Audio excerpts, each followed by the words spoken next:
بابا محمد یحییٰ خان کی کتاب کاجل کوٹھا سے اقتباس۔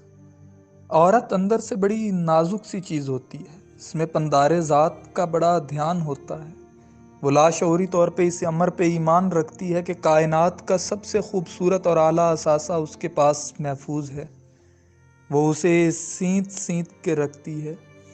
اس کی حفاظت کے لیے وہ اپنی جان کی بازی لگانے سے بھی دریغ نہیں کرتی۔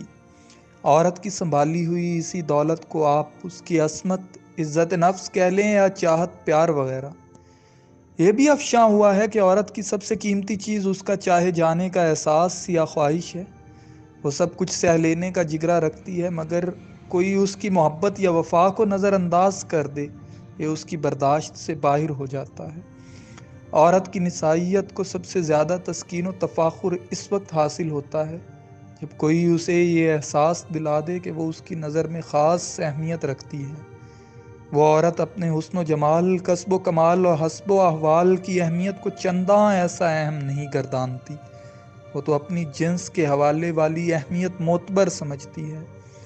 حسن و جمال، ابھرتی ڈوبتی دھوپ، کسب و کمال، حسب نسب وغیرہ، قوس قزح کے جھومتے رنگوں کی چھلبل، مکمل عورت تو نسائیت کے پکے رنگوں سے رنگی چھنگی ہوتی ہے، بس اسے اپنی نسائیت کی توہین برداشت نہیں۔